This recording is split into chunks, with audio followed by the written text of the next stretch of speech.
Welcome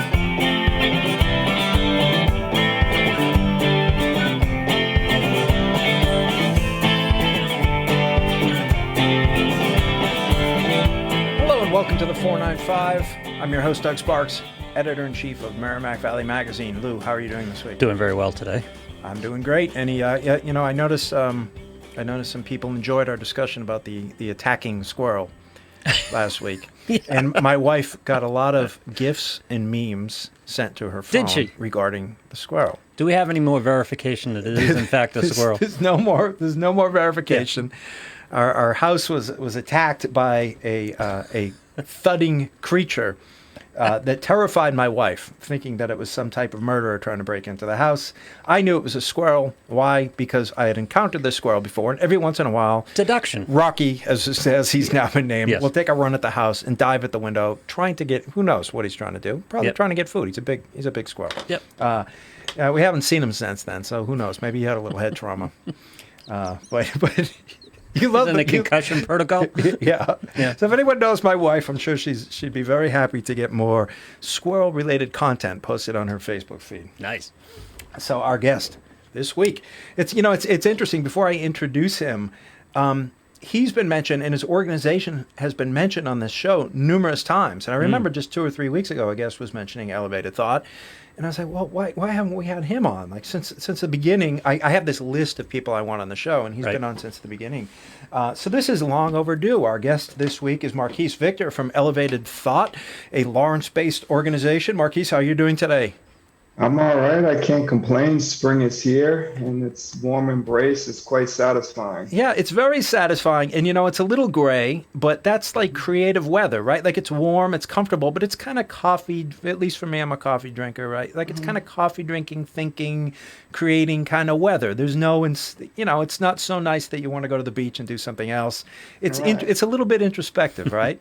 Yeah, I like it. It encourages you to be a little bit hesitant to go outside, but you kind of want to be near it. You know what I mean? So you maybe go by a window, and it's that classic idea of just staring out the window, thinking and reflecting, Absolutely. So for people who don't know Elevated Thought, what is Elevated Thought and what do you do? Yeah, for sure. First, Elevated Thought is a frame of mind, I'll say that. But we are a art and social justice organization based in Lawrence, Massachusetts. We believe that art is a form of liberation, and we actively address social injustice through creative youth development programs, beautification projects, youth organizing, and paid opportunities for Black, Indigenous people of color. Are you afraid of using this term social justice? Because I feel like it especially maybe over the past 4 years, 5 years, it's been so politicized, and it's kind of been used against it's been used in all sorts of ways. Do you ever kind of say, I wish I could just come up with a different term? Or are you completely comfortable with it?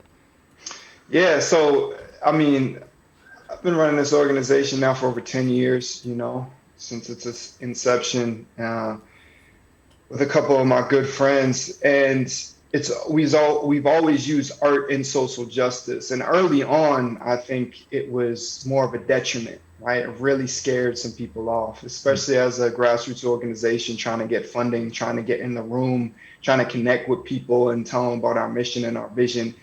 It's like, sometimes people looked at me like I was a leper or something. You know what I mean? Like talking about liberation through creation and these seemingly abstract concepts. But I think, yes, it can be a challenge, but I think hopefully it's not trendy, but there's a shift in social consciousness. So I'm feeling that more individuals are willing to listen and to consider and to have a discussion about social justice and what it means.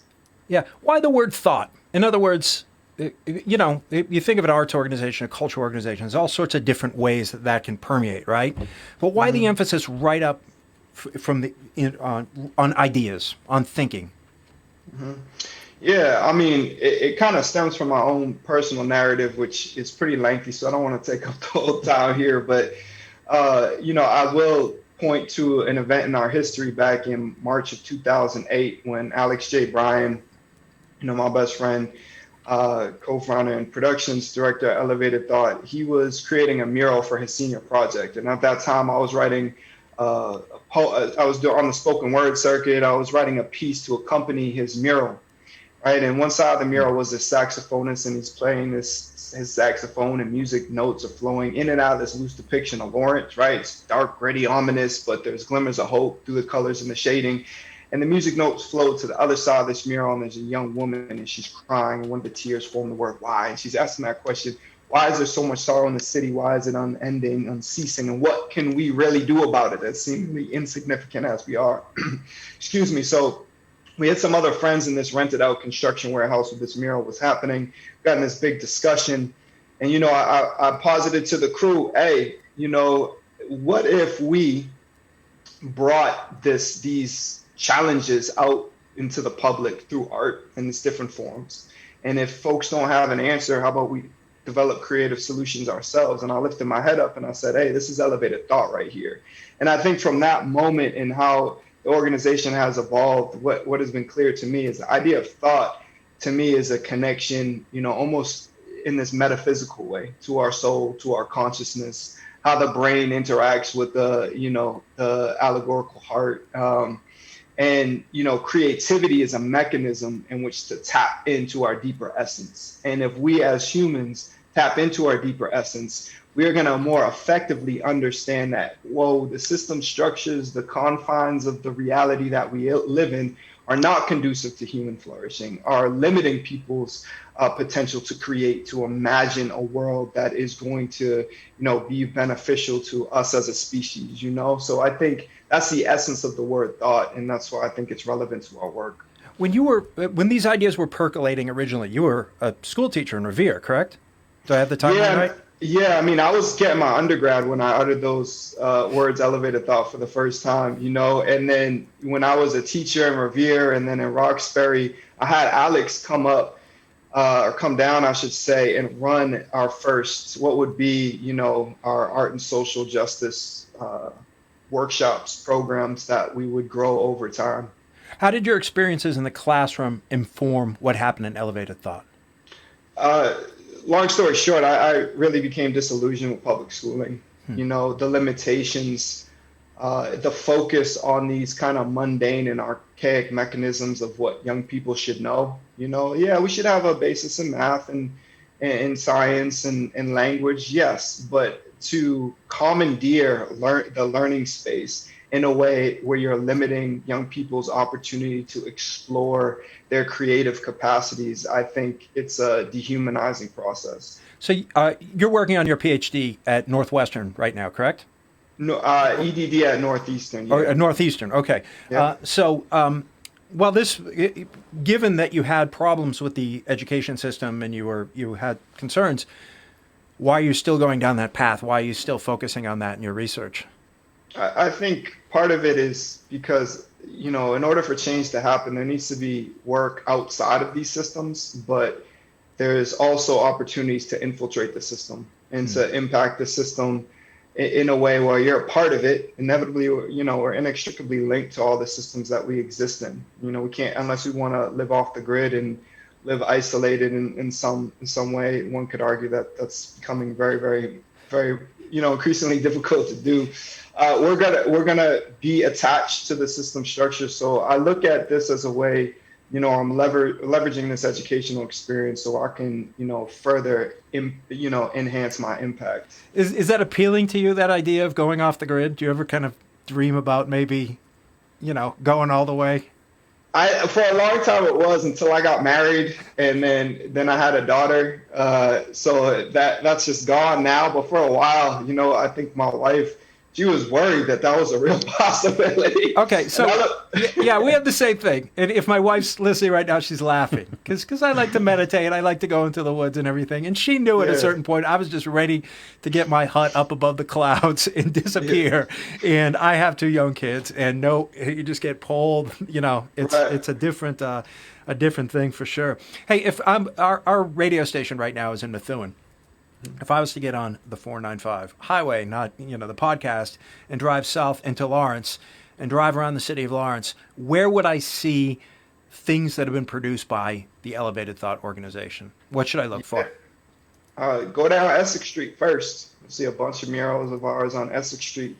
In fact, if you start on Essex Street, at the Broadway and Essex Street intersection, you drive down all the way down to the corner of Essex and Union Street, then you'll find our entrance to our headquarters, 120, Suite 120 there, right diagonally across from the Lawrence History Center. But on Essex Street, we have a ton of murals, and then our murals and electrical boxes are painted throughout the city, and some of them are more hidden, and some of them are much more visible.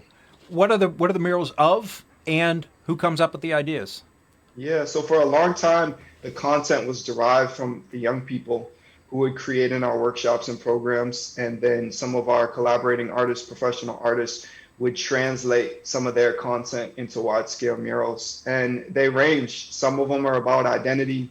Some of them are about this abstract concept of hope and progress. We have this gigantic installation mural at the Lawrence Public Library, a beautiful emerging spot and beacon of light and culture in the city. That's about the past and the present and the future of the city as viewed by the young people. It was a mural that was contributed by over 500 young people in the city. Do you ever? This is going to sound like a strange question, but it's sort of my understanding there's this pattern that successful cities go through, right? Where in the beginning things are kind of rough, but it's inexpensive to live there, and that means the artists like to come in, or the artists can kind of thrive, right? And then they start to build up, and then attention comes, and then people start coming in from tech and from outside, and then the artists get pushed out, and working class people get pushed out, et cetera, et cetera.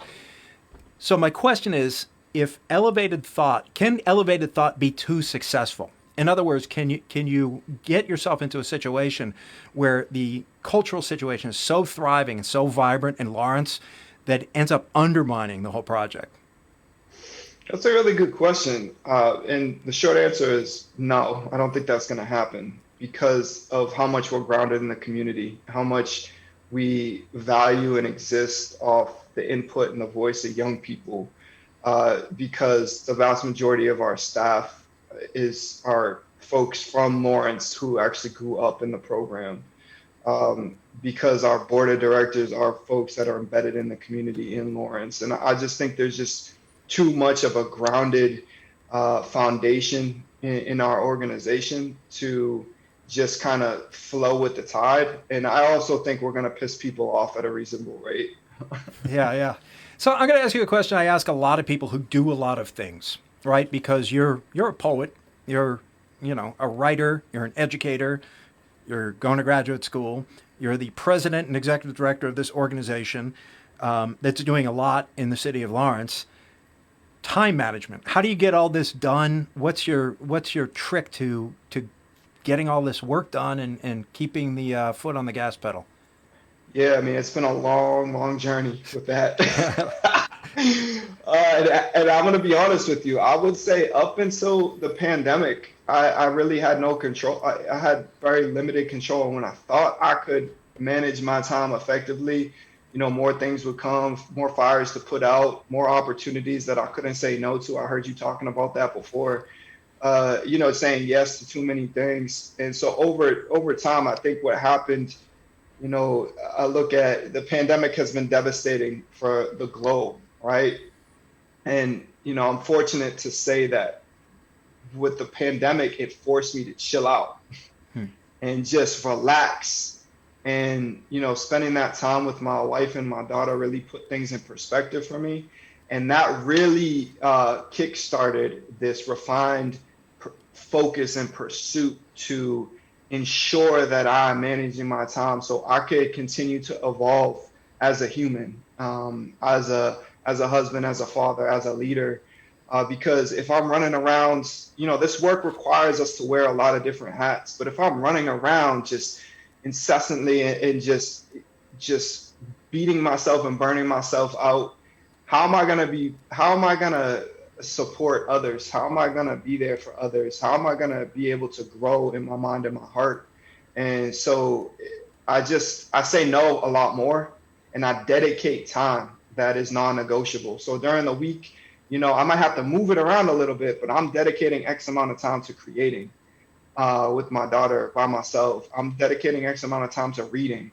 I'm dedicating X amount of times to having conversations with loved ones, friends, staff, so it's just not, because even doing this mission driven work, we can get on the hamster wheel in that rat race where it's just nonstop, nonstop, nonstop, and we're in bondage to the work. As fulfilling and how much I love this work, it is work. Being human is number one. So having that perspective has allowed me to better manage my time and to take on all these different pursuits. Yeah. Speaking of the pandemic, how did the organization, how did Elevated Thought pivot during the pandemic, and what have you been doing to deal with this horrible situation? Yeah, we got crushed by it initially. We lost a lot.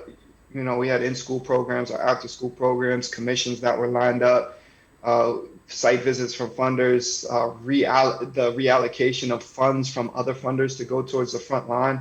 So we got hit hard, but we grew. I was part of the Social Innovation Forum cohort out of Boston, which is an accelerator program for grassroots nonprofits. So that allowed some time to focus on development and focus on the vision, to increase our visibility. So we ended up actually growing substantially in 2020.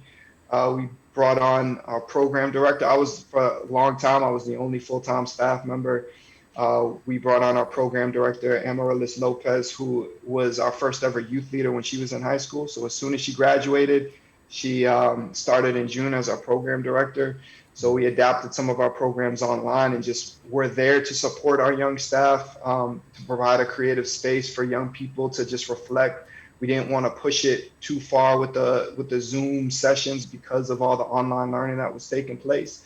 And so we've grown, and we're actually going to be growing from a staff of two full-time staff members to 9 come June. So it's been a great time for us to really hone in on the vision and create some pathways and structures to get us ready for the next phase of the organization. Yeah, I was looking at the at Elevated Thoughts Instagram, and there were a few things I wanted to ask you about. There's something called a mutual beautification program that you do with local businesses. What is that, and how do people get involved with that if they're interested? Yeah, so that's our donated beautification effort every year. Every year we do a series of murals and public art in Lawrence at no costs. So it's just our donated beautification. And every year we're looking for walls for businesses that hopefully have some alignment with our purpose and our mission, and that are in need of an uplift, and that are in a place where individuals can walk and get a source of inspiration and hope on a daily basis. So that's the point of our beautification program. That's what we're trying to get. I got a couple phone calls actually I got to respond to that came in today of local folks, local business owners that want to see if they can get involved. Yeah, and at least on the Instagram, it looks like this is actually free for the businesses who participate. Is that correct? How does that work? Yeah, so we secure funding each year for our beautification efforts. So we make sure we have X amount of money each year so we can provide this service to the community. And what about the youth apprenticeship program? What's that? Yeah, so this is really exciting. This is a program that actually got put off because of the pandemic, which actually worked in its favor, so we could flush it out and build our staff and build awareness for it. So it's going to be a program for high school students in Lawrence, and actually students at Lawrence High School. They're going to be able to receive credits for this course, and it's going to be part of their school day. They're going to get paid for it, so we can kind of combat some of the roadblocks that young people face when trying to get involved with programs. Some of these young people say, I want to do this so bad, and it's aligned with what I want to do in the future. It's what I want to explore, but I got to make some money to bring home. I got to go to Mickey D's. I got to go to Marshall. So we're trying to break those barriers down. We're going to have 3 different tracks. It's going to be a mural composition and design track, a photo and video arts track, and a creative writing track. They're going to get intimate support from professional artists. And then they're going to all come together in addition to our social justice youth collective and develop public art projects throughout the year that are going to, they're going to align with their mediums that they're practicing while we're also, addressing social issues that are relevant to the community and young people. Yeah. So you're working a lot with young people and mentoring them, and I'm wondering what advice do you give them? Because at some point they're going to come and say, I don't know what to do. The path is not clear. What advice Yeah. do you tend to give to young people who want to get involved and make the community a little bit brighter, a little bit better, want to get involved in the arts? Yeah, I think, number one, it starts with, in my perspective, in my experience, developing a foundation of self starts with kind of asking yourself some difficult questions, and I approached it in a real existential type of way when I was kind of going through my process of what am I gonna do? Like, who am I? What does this all mean? Like, what is important to me? What do I value?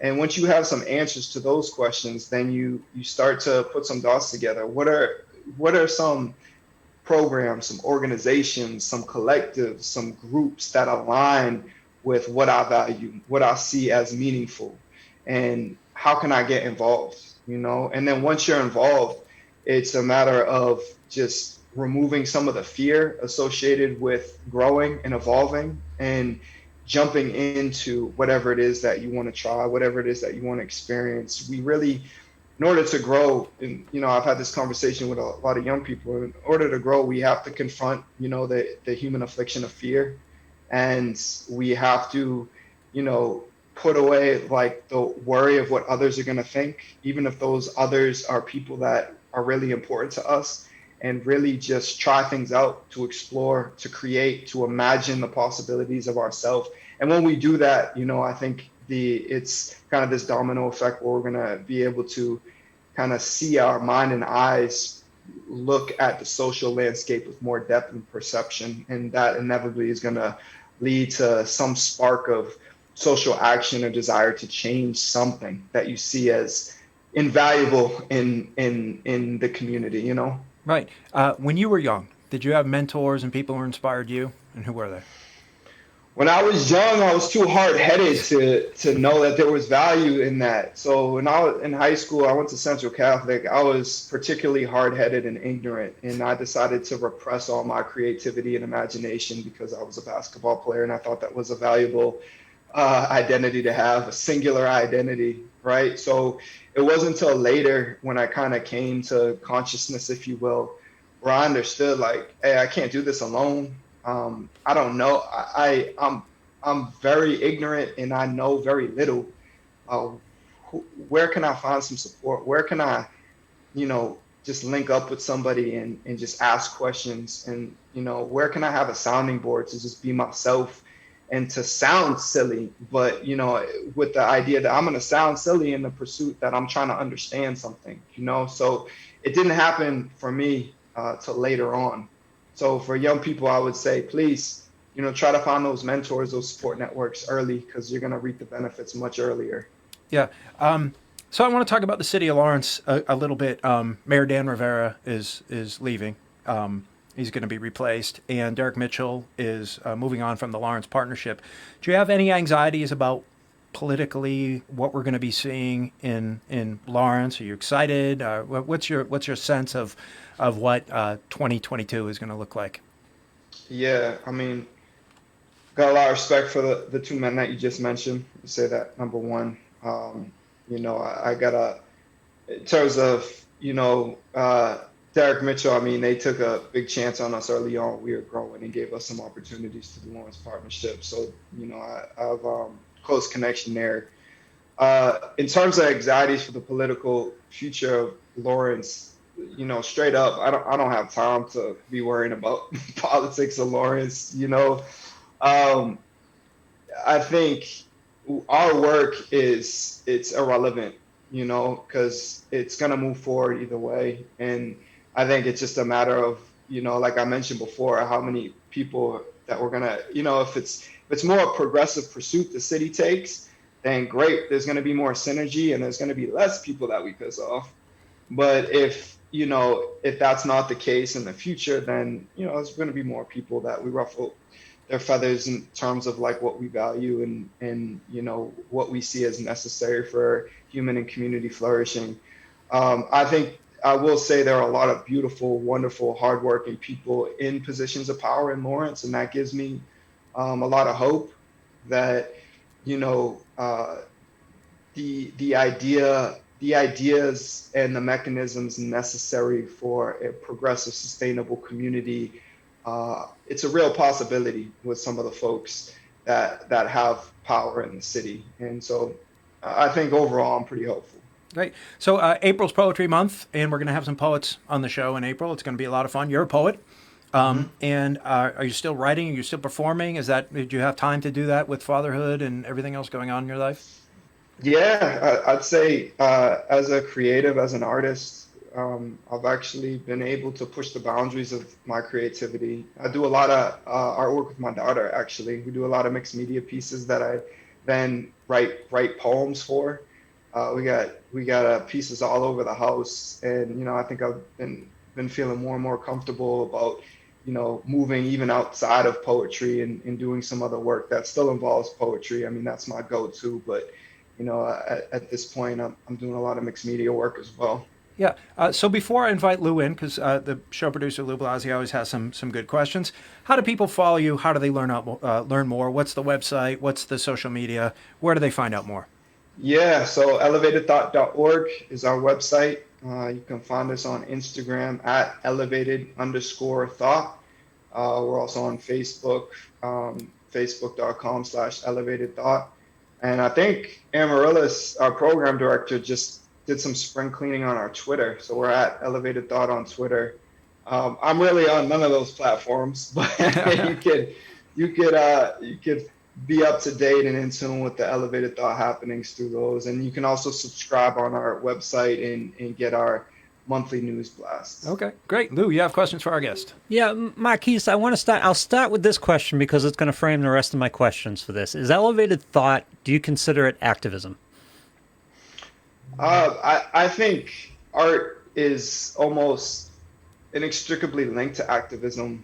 I think especially when you're talking about Black and brown people that are, pushing their art forms and their minds and their souls out into the public sphere, where historically that isn't the norm.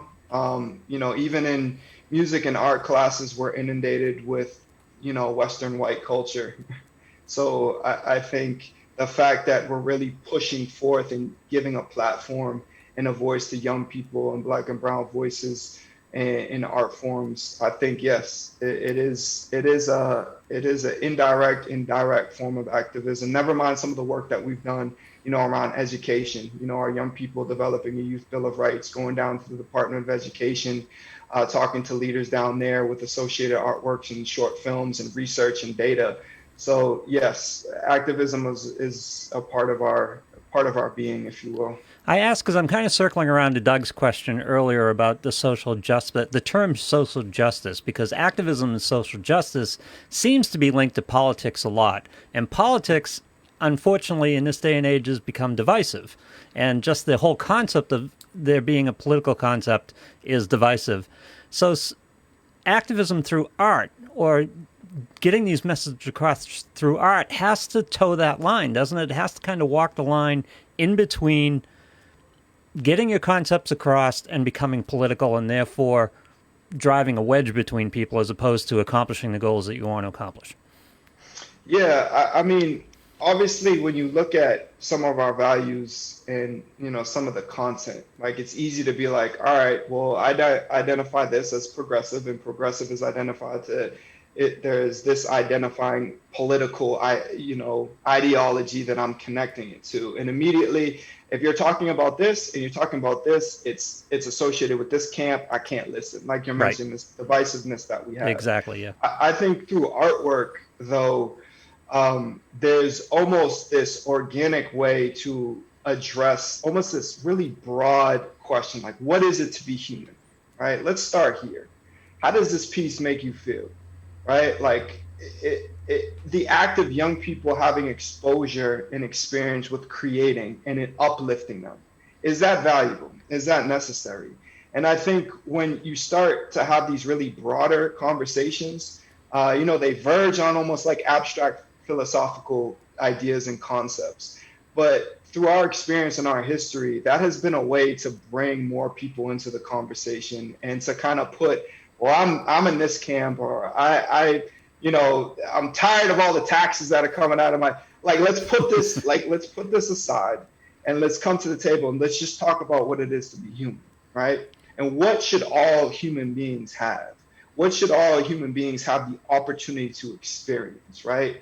And I think through I'm just speaking for myself and through elevated thought, when we've taken that approach, it has been more conducive to bring a wider range of folks with political identities at the table to have a conversation rather than I'm going to wait till you're done talking so I can espouse my ideology and my fundamentalist views, whether it's on the far left or far right, whatever it is. That's not conducive to progress, right?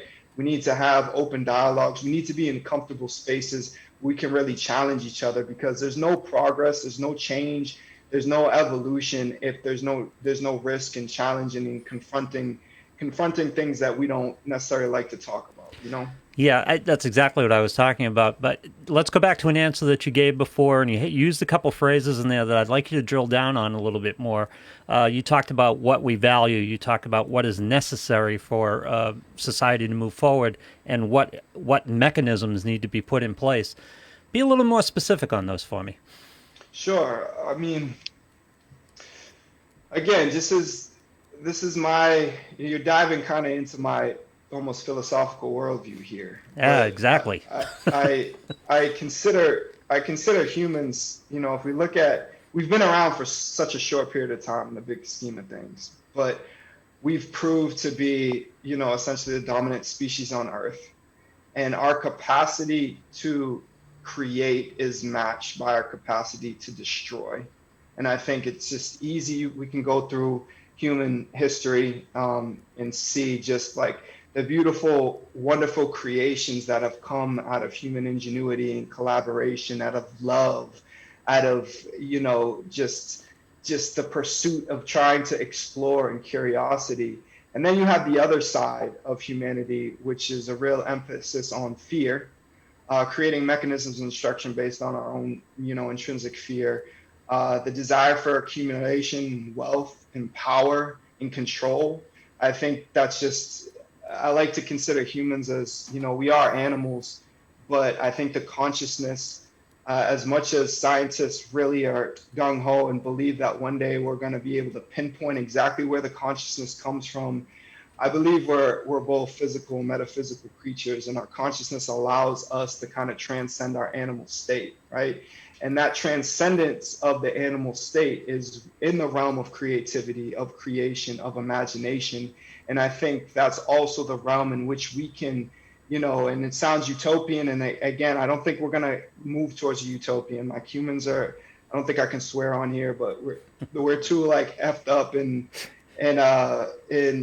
challenged and limited and finite to create a utopian. But I think we can move towards an existence in which it is more conducive to human flourishing, where people do have an opportunity to engage with the more positive aspects of their humanity, because these system structures, how they've been largely repressive and oppressive, especially to people of color, especially to indigenous folks, it creates environments for desperation where you have to exist solely with the focus on survival, right? Like, so again, pushing us to exist more in our animal capacity, survive. We need food, we need shelter, we need to survive. And we don't have the opportunity to transcend that state, to imagine more possibilities for ourselves and our fellow species. I don't know if that answers your question, probably not, but. Hey, as we wind down, it does. I wanted to throw the ball up for you this was an alley-oop for you to slam dunk it, because you're a thoughtful guy, and I wanted to hear your thoughts behind that, and I got them, which is exactly what I wanted. Hey, a bit of an oddball question here, but you've lived and worked in North Andover, Methuen, Lawrence, Tewksbury, all places along the river.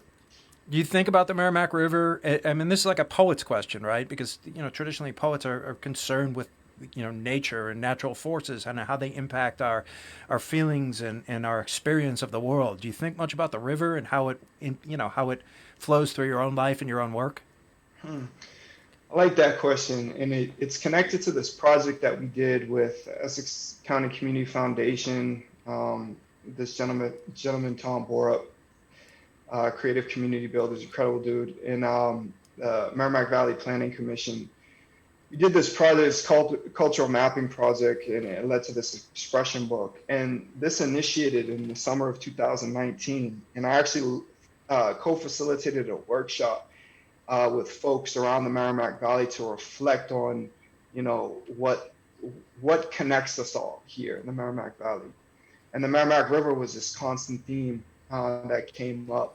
And so I was like, all right, so what does water mean to you? What does the Merrimack River mean to you? And I don't think specifically about the Merrimack River, but I do think about this area as, there's so much potential for this area to be more connected and to be unified and to have share the wealth in the different communities. And that wealth, I don't mean finances. I just mean, the culture, the art, the history, to be able to engage with each other more intentionally. And I think the river is just a reminder of that, and for me as somebody who I felt kind of, almost in purgatory for a little bit for most of my childhood, bouncing all over the place, even, when I was situated in a place like North Andover, as a biracial kid, not feeling like I necessarily belonged, but then going to Lawrence to play basketball.